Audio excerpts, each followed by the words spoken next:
కార్యక్రమం నిర్వహించడం జరిగింది.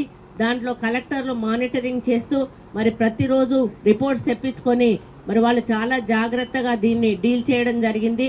మరి ముఖ్యమంత్రి గారి ఆదేశం ఒక్కటే, మరి 99 మంది లబ్ధిదారులు రావాలి, కానీ ఒక్కడు కూడా అనర్హుడు అనేవాడు ఉండకూడదని ఆయన చెప్పారు. కాబట్టి అనర్హులు ఎవరున్నా కూడా తప్పనిసరిగా తర్వాతనైనా కూడా మీరు తప్పుడు సమాచారం ఇచ్చినా కూడా క్యాన్సిల్ చేయబడతాయి. కాబట్టి అర్హులైన వాళ్ళకు మాత్రమే ఈ పథకాలు అందించబడతాయి. మరి పోయిన గవర్నమెంట్లో లక్షలాది కోట్లాది రూపాయలు రైతు భరోసా కింద మరి భూములు లేని వాళ్ళకి గుట్టలకు చెట్లకు పుట్టలకు ఈ విధంగా ఇచ్చి మరి ప్రజల సొమ్మును దుర్వినియోగం చేసిన సందర్భం మనకు తెలుసు. కానీ ఈసారి మన ముఖ్యమంత్రి గారి లక్ష్యం ఒక్కటే, రైతు దున్నుకునే ప్రతి భూమికి ప్రతి గుంటకి కూడా ఈరోజు రైతు భరోసా ఇవ్వాలన్నదే వారి యొక్క కోరిక.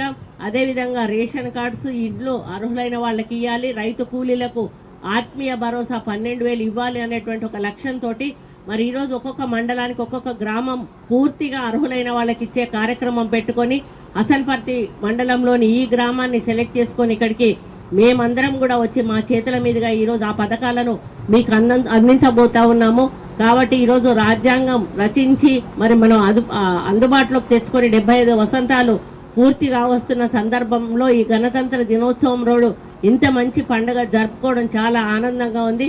కానీ ప్రజలు మీరందరూ కూడా ప్రభుత్వం చేస్తున్న కార్యక్రమాలను అర్థం చేసుకోవాలి, ప్రతిపక్షాలు చేస్తున్న విమర్శలను కూడా అర్థం చేసుకొని మరి 10 సంవత్సరాలు కూడా ఏమి చేయని ప్రభుత్వం ఈరోజు సంవత్సర కాలంలోనే ఎన్ని కార్యక్రమాలు చేస్తూ ఉంటే చూసుకొని ఓర్చుకోలేక ఈరోజు అబద్ధపు ప్రచారాలు చేసే కార్యక్రమం చేస్తావు అన్నారు. వాటిల్ని తిప్పికొట్టాల్సిన బాధ్యత మరి మన నాయకుల మీద ప్రజల మీద కూడా ఉంది అని తెలియజేసుకుంటూ మరి ఇంత మంచి కార్యక్రమాన్ని మా చేతుల మీదుగా ప్రారంభింపజేసే అవకాశం కల్పించిన స్థానిక ఎమ్మెల్యే గారికి ప్రత్యేక ధన్యవాదాలు తెలియజేసుకుంటూ ఇంకా ముందు మీ నియోజకవర్గం అభివృద్ధి చెందాలని, దాంట్లో మా పాత్ర తప్పకుండా ఉంటుందని తెలియజేసుకుంటూ సెలవు తీసుకుంటాం.